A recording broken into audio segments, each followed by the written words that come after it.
Episode की शुरुआत में हम देखते हैं कि तानजीरो फिर से कनाओ के साथ रिफ्लेक्स ट्रेनिंग कर रहा होता है और हम देखते हैं कि तानजीरो कनाओ को काफी अच्छी टक्कर दे रहा होता है और तब आयो तानजीरो को बताती है कि तुम्हारा स्कोर 10 विन और 10 लूज है। अब हमें कुछ महीने पहले का सीन दिखाया जाता है जहाँ लोअर 5 12 किजुकी के मेंबर दिखाए जाते हैं और तब एक राक्षस सोचने लगता है कि ये हम कहाँ हैं? और तभी उसे एक औरत दिखाई देती है और तब जैसे ही वो औरत बोलती है तो वो कहती है तुम सब नीचे झुक जाओ। तब वो राक्षस सोचता है कि ये तो लॉर्ड मुजान की आवाज है और क्या इन्होंने अपनी अपीयरेंस और ऑरा को चेंज कर लिया है? मैं तो इनको पहचान ही नहीं पा रहा। तब मुजान कहता है कि लोअर 5 मारा गया है जिसका नाम रोई था और मैं तुम सबसे एक क्वेश्चन पूछना चाहता हूँ, तुम लोअर रैंक के राक्षस इतने कमजोर क्यों हो? तुम्हें इसलिए सेटिस्फाई नहीं होना चाहिए क्योंकि तुम 12 किजुकी का पार्ट हो। ये तो बस स्टार्टिंग है, तुम्हें बहुत सारे ह्यूमंस को खाकर पावर गेन करनी होगी। यही एक तरीका है जिससे तुम मेरे काम आ सकते हो। पिछले हजारों सालों से अपर रैंक के किजुकी चेंज नहीं हुए और मुझे बताना कि तुम कितनी बार चेंज हो चुके हो। तब एक राक्षस मन में सोचता है कि इनके लिए कहना कितना इजी है, पर असलियत तो ये है। पर तभी मुजान उसका दिमाग पढ़ लेता है और कहता है असलियत क्या है कि तुम क्या कह रहे थे, जरा हमें भी बताना। और तभी हम देखते हैं मुजान अपनी ताकत से उस राक्षस को खा जाता है और फिर हम देखते हैं मुजान एक एक करके लोअर रैंक के सभी किजुकीज को मारना शुरू कर देता है और तभी एक राक्षस वहाँ से भागने की कोशिश करता है पर मुजान उसे भी पकड़कर खा लेता है। अब लास्ट में एक राक्षस बचता है और वो मुजान की तारीफ करना शुरू कर देता है और तब मुजान उसके अंदर अपनी कुछ खून की बूंदें इंजेक्ट कर देता है और कहता है मैं तुम्हें अपना थोड़ा ब्लड देता हूँ। वो अलग बात है कि अगर तुम इसे हैंडल नहीं कर सकते तो तुम मर जाओ और अगर तुम बच गए तो तुम पहले से ज्यादा पावरफुल हो जाओगे और इस तरह तुम मेरे काम आओगे। अब जाओ,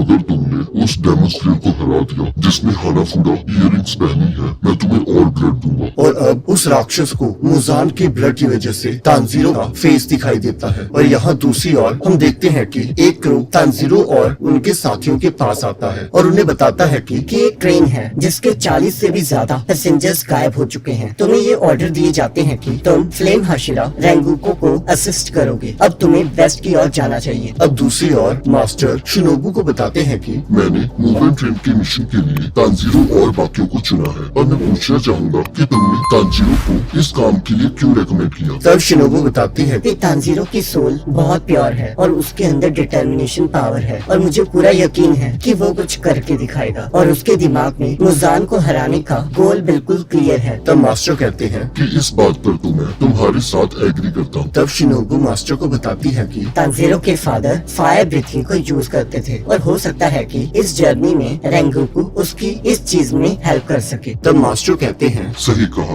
अगर हम माने कि उसकी बहन एक राक्षस है पर फिर भी उसने किसी इंसान को नहीं खाया और वो मुजान से भी एक बार मिल चुका है, तो मुझे लगता है कि ये तानजीरो की डेस्टिनी है कि वो ही मुजान को हराएगा। अब हम देखते हैं तानजीरो अपने कमरे की ओर जा रहा होता है पर तभी उसे फाइनल सिलेक्शन वाला लड़का दिखता है। तब तानजीरो कहता है तुम्हें बहुत टाइम बाद देखकर बहुत खुशी हुई, पर वो लड़का उसे कोई रिप्लाई ना देकर वहाँ से चले जाता है और तब तानजीरो आयो के पास जाता है और आयो उसे कहती है अच्छी बात है कि तुम मिशन पर जा रहे हो। मुझे खुशी है कि हमने साथ में ट्रेनिंग की। अपना ख्याल रखना। तब तानजीरो कहता है आपका शुक्रिया, आपने मेरी प्रैक्टिस में बहुत मदद की। अब मैं वापस बैटल में जा सकता हूँ। तब आयो कहती है तुम्हें शुक्रिया कहने की कोई जरूरत नहीं। मैं बहुत लकी थी कि मैं फाइनल सिलेक्शन में बच गई और उसके बाद से मैं लड़ाई में जाने से बहुत डरती। तब तानजीरो कहता है इससे कोई फर्क नहीं पड़ता, आपने मेरी बहुत मदद की। अब आप मेरा हिस्सा हो। आपके इमोशंस मुझे बैटल में बहुत मदद करेंगे। अगर मैं जख्मी हुआ तो मुझे पता है आप हो मेरा ख्याल रखने को। तब तानजीरो कनाओ को ढूंढते ढूंढते उसके पास पहुंचता है और कहता है आपका शुक्रिया। तब कनायो कहती है मुझे शुक्रिया कहने की कोई जरूरत नहीं, मैं बस ऑर्डर्स को फॉलो कर रही। जिसे सुनकर तानजीरो बहुत खुश हो जाता है कि आखिरकार इसने मुझसे बात की और उससे कॉइन के बारे में पूछता है और वो कहती है गुड बाय। तब कनाओ उसे बताती है कि मैं इस कॉइन को फ्लिप करके वो चीजें डिसाइड करती हूँ जो मुझे ऑर्डर नहीं की होती। जैसे कि मैंने अभी कॉइन को फ्लिप करके डिसाइड किया कि मैं तुमसे बात करूँ या ना करूँ। तब तानजीरो कहता है कि तुम खुद के लिए खुद डिसाइड क्यों नहीं करती जो तुम करना चाहती हो। तब कनायो कहती है मेरे लिए कुछ मैटर नहीं करता, इसलिए मैं खुद कुछ डिसाइड नहीं करता। तब तानजीरो कहता है मुझे लगता है कि तुम्हारे दिल की आवाज बहुत छोटी है। ऑर्डर्स को फॉलो करना इम्पोर्टेंट है, पर एक इंसान की अपनी भी एक मर्जी होती है और वो उससे उसका कॉइन मांगता है और वो उसे कहता है कि मैं इसे टॉस करके डिसाइड करूंगा कि तुम अपने दिल की आवाज सुनोगी या नहीं और वो कॉइन को टॉस करता है और वो कहता है कि अगर हेड आया तो तुम आज से अपने दिल की आवाज सुनोगे। और हम देखते हैं कि क्वाइन पर हेड आ जाता है, जिससे तानजीरो बहुत खुश हो जाता है और तानजीरो उसका हाथ पकड़कर उसे कहता है कि याद रखना कि दिल ही है जो इंसानों को आगे बढ़ने की हिम्मत देता है, तो अपने दिल को बहुत स्ट्रॉन्ग बनाना। और वो वहाँ से जाने लगता है। तब कनायो उससे पूछती है कि इस पर हेड कैसे आया। तब तानजीरो कहता है ये बस बाई चांस हुआ, अगर हेड ना आता तो मैं बार बार फ्लिप करता रहता जब तक हेड ना आ जाता। जिसे सुनकर कनायो को पहली बार कुछ फील होता। और अब हम देखते हैं तानजीरो और उसके साथी गॉड्स को फूंक मारकर तोड़ने की कोशिश कर रहे होते हैं और वो सक्सेसफुली गॉड्स को तोड़ देते हैं और वो लड़कियां उन्हें ऑल द बेस्ट कहती। अब तानजीरो ग्यू से मिलता है और ग्यू उससे पूछता है कि तुम लड़ाई में जा रहे हो। मैंने सुना है कि तुमने टोटल कंसंट्रेशन ब्रीथिंग में मास्टर हासिल कर ली है। और तानजीरो कहता है यस सर। और वो कहता है नेजुको के बारे में मैं आपको शुक्रिया कहना चाहता हूँ कि आपने अपनी लाइफ को रिस्क में डालकर मेरी मदद, मुझे नहीं पता मैं आपको थैंक यू कैसे कहूँ। तब ग्यू कहता है कि तुम्हें अच्छा काम करते रहना, हमारा काम राक्षसों को मारना, इसी तरह तुम मुझे थैंक यू कह सकते हो। तब वो लड़कियां जेनित्सु को कहती हैं कि तुम आगे से लड़कियों के साथ इज्जत से बात करना। और जेनित्सु कहता है हाँ जरूर। और वो सब वहाँ से चले जाते हैं। अब वो तीनों रेलवे स्टेशन पहुँच जाते हैं, जहाँ इनोस्की ट्रेन को देखकर कहता है कि ये यहाँ का मास्टर होगा, ये चाहे अभी सो रहा हो पर मुझे इसे हराना होगा। तब तानजीरो कहता है रुको इनोस्के, हो सकता है कि ये यहाँ की गार्डियन स्पिरिट हो। तब जेनित्सु कहता है कि क्या तुम लोगों ने कभी ट्रेन नहीं देखी? ये इंसानों को इधर उधर ले जाने में हेल्प करती है। और तब हम देखते हैं इनोस्के जोश में आकर ट्रेन में अपना सिर दे मारता है और जेनित्सु उसे रोकने लगता है। और तभी वहाँ पुलिस आ जाती है और वो कहते हैं कि तुम ये क्या कर रहे हो। और वो उनके पास स्वॉर्ड देखकर उनके पीछे पड़ जाते हैं और जेनित्सु उन लोगों को लेकर वहाँ से भाग निकलता है। तब इनोस्के पूछता है कि हम उन लोगों को देखकर क्यों भाग रहे हैं। तब जेनित्सु बताता है कि डेमन स्लेयर्स को कोई भी गवर्नमेंट रेकग्नाइज नहीं करती और हमें अपनी स्वॉर्ड्स को छुपाना होगा। और तब हम देखते हैं कि ट्रेन वहाँ से जाने लगती है, पर वो तीनों उसके पीछे भागते भागते ट्रेन पकड़ लेते हैं। तब जेनित्सु तानजीरो से पूछता है कि नेजुको को अपने साथ ले जाना क्या सेफ होगा? तब तानजीरो कहता है हाँ ये बिल्कुल ठीक है, मैं और नेजुको जहाँ भी जाएंगे एक साथ जाएंगे, हम कभी भी अलग नहीं हो सकते। और इसी के साथ सीजन 1 का लास्ट एपिसोड खत्म हो जाता है। अब इसके बाद हम मुगन ट्रेन में देखेंगे कि आगे क्या होगा, जिसका लिंक आपकी स्क्रीन पर आ रहा होगा। आप उस पर क्लिक करके उसे देख सकते हो।